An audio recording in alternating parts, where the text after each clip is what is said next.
Before we get to Hawks talk, I don't really got much to talk about the Hawks today, but we can talk about them. Before we get there, the Suns.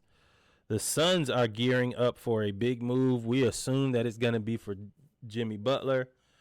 Jimmy Butler has tripled down on wanting to be traded from the Heat. The Suns made a trade with the Jazz today. Windy. Aha. They traded away their 2031 unprotected pick, first round pick, for three first round picks from Utah. I think they're like pick swap. The They're lesser pick of swaps. three, the lesser of three, the worst of three first round picks. Um, Correct. to me, this is them trying to either get Jimmy Butler or position themselves to get another star and get off the Bradley Beal train. Bradley Beal has now, he said he only's going to LA, Miami, or I forgot the other one. But it's only three teams he's willing to go to. I think it might have been Houston. Um, so I don't know what the Suns are Yeah. doing, but I'm assuming that they're about to go get Jimmy Butler, which I don't know if that Yeah. makes this team a contender. So for me, what this does is for Utah, this reorganizes their first round picks. I think that they did this and they're going to put together a package and try to move some some something either of John Collins, Clarkson, or maybe Colin Sexton and see what they can get back. But I think they're going to try to acquire more draft picks in all of those trades because Clarkson has lost kind of some of his draft, some of his value. He hasn't played that well. Collins is a little bit hurt, but his draft stock. I mean, his trade value has actually increased. You look at a team like the Pistons, who have kind of floated into play in conversation. They're looking like, man, if we could get one more guy, we might be able to make a move and get into the play in and make Cade feel like maybe he should stay here. Because that's the other part about it is it's not just about winning games. It's about keeping your stars engaged or they're going to go home.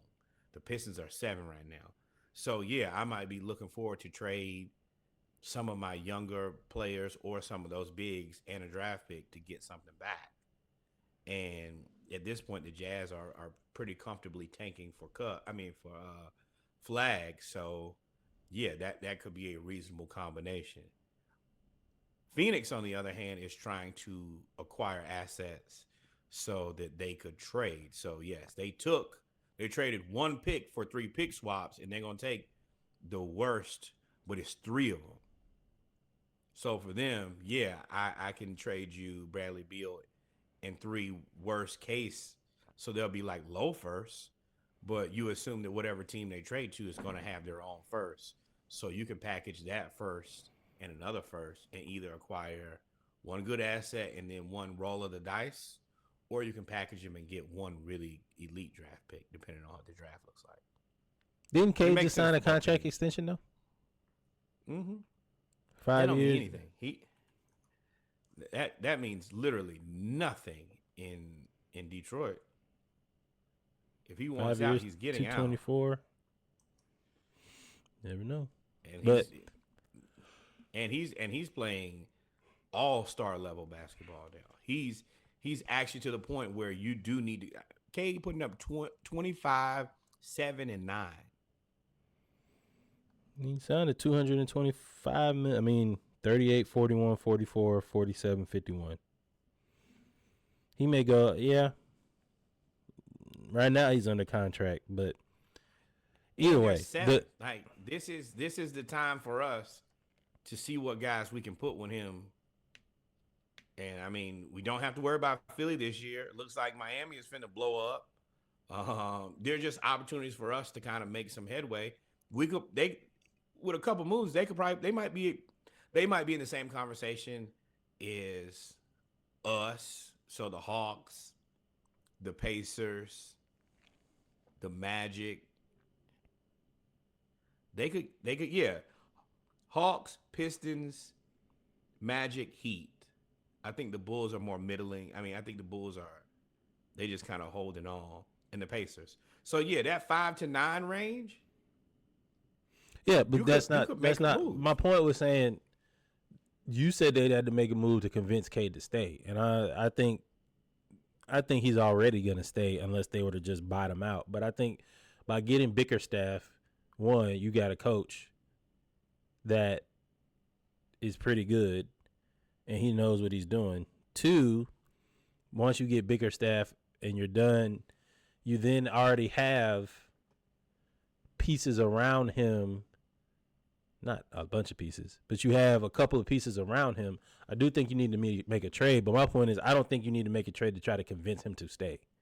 I think he's already. I think with Bickerstaff and what they've already done this year, once they make a move, I think that'll put them, like you said, into the 5 to 9 range or 5 to 8, 5 to 7 range. But I I think mean, he's they're already already gonna there stay. now. But what I'm saying is they're doing that on his back. There's nothing here that says I gotta stay here. The only thing that's actually like interesting in Detroit is Cade, Ivy, who's out to next season, and Asar Thompson.